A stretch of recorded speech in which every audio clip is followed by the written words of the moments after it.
Travelers, listen up. That empty first-class seat you've been eyeing may now be going to the highest bidder as auctions become a new way airlines around the world are selling upgrades.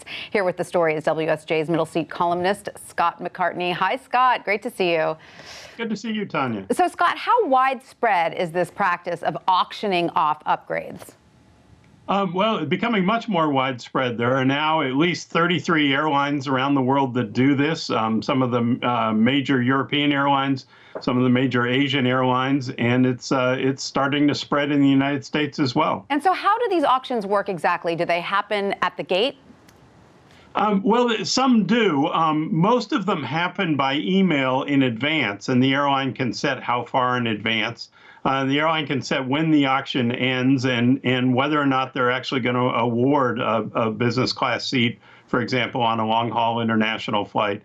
They may find when they get 24 hours before departure that even though you're the winning bidder, they've sold all the seats and they're not going to do it. But in most cases, they do have empty seats to sell. They would rather sell them than give them away to frequent flyers or to others. And so the auction is a way to create excitement and get people to spend more money than they probably would otherwise. I can certainly see that generating a little excitement. Now, Scott, is this one way that airlines are trying to appease travelers now that the free upgrade has essentially disappeared even for flyers with elite status?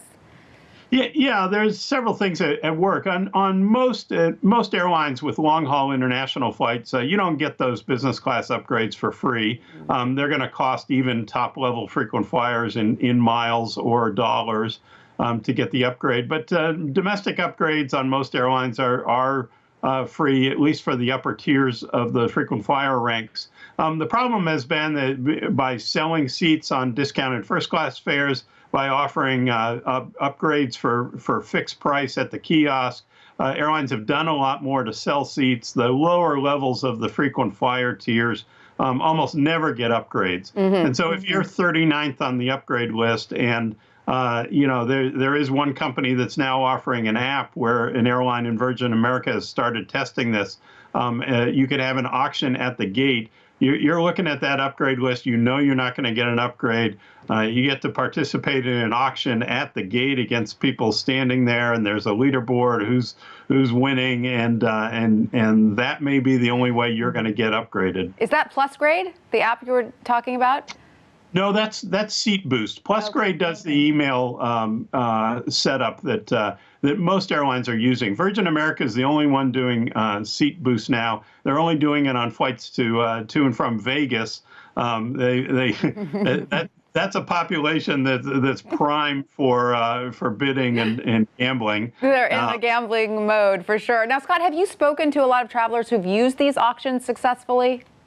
Yeah, some more in the international arena, and they really like it. I mean, there's a whole strategy to it for many frequent flyers, people who aren't willing to pay thousands of dollars for a business class seat, but they do want the upgrade, and they find that they can buy a cheap coach ticket and strategize and play the upgrade well. And one guy was winning about half of his auctions at a price that ultimately cost him less than half the full price of a business class ticket. Not bad. I guess like real gambling, you've got to know your limit and stick to it. All right, Scott, thank you so much for that.